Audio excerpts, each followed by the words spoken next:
सारी बातों की सरकार की तरफ से, आप क्या कुछ कहेंगे इस विषय में? देखिए, सबसे पहले तो लापता, भाग गए, भगोड़े हैं, इस प्रकार की भाषा भारत की सार्वजनिक जीवन में और संसदीय जीवन में अभी अभी सुनाई पड़ती है। जब से संसद सत्र शुरू हुआ तब से लगातार मैं संसद में आता हूं, मेरी चैम्बर में बैठा हूं। चूंकि संसद भवन के अंदर विपक्ष संसद को चलने ही नहीं दे रहा है, दोनों गृहों में, तो कोई जाकर क्या करेगा। जहां तक चर्चा का सवाल है, सरकार की ओर से किरण रिजिजू जी ने, जो हमारे पार्लियामेंट्री अफेयर्स मिनिस्टर है, उन्होंने बहुत स्पष्ट कर दिया है कि जो नीट आंदोलन के छात्र प्रदर्शन पर सभी प्रकार की चर्चा करने के लिए सरकार तैयार है और चर्चा के लिए समय सुनिश्चित किया जाए और विपक्ष तैयार हो जाए। पहले तो ये यही मांग कर रहे थे, हमने हाँ बोल दिया।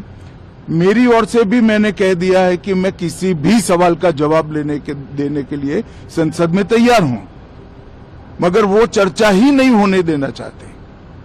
अब जनता तय करे कौन भाग रहा है। आज भी मैं कहता हूं, आज 3 बजे तक स्पीकर साहब को वो पत्र दे दे। 3 बजे से लेकर कल 3 बजे तक सभी प्रकार की चर्चा के लिए हम तैयार हैं। मैं सदन में ही बैठूंगा, सबको सुनूंगा और सब चीजों का जवाब दूंगा। सरकार के पास छुपाने के लिए कुछ नहीं है। वो भी चर्चा करूंगा कि आपने क्यों चर्चा नहीं चाहिए।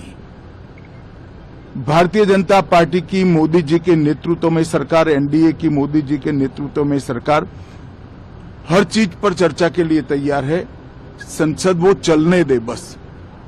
आज मैं चैनलों के माध्यम से इन विपक्ष को कहना चाहता हूं कि आप एक पत्र 2 बजे तक लिखकर दे दीजिए स्पीकर साहब को।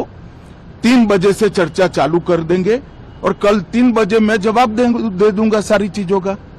संसद में चर्चा करने के नियम बने हैं, तरीके बने हैं। अब मुझे कोई कहता है कि आप एक स्टेटमेंट दे दो, इतने गंभीर मसले पर इस तरह से चर्चा नहीं हो सकती है। शायद आपके पद्धति में होगा, मगर संसदीय पद्धति ये नहीं है। संसद में एट लेंथ चर्चा होती है। आज 3 बजे से देर रात तक, जब तक वो बैठे, और कल दोपहर 3 बजे तक हम तो क्वेश्चन आवर भी सस्पेंड करने के लिए तैयार है, अगर स्पीकर साहब अनुमति देते हैं तो।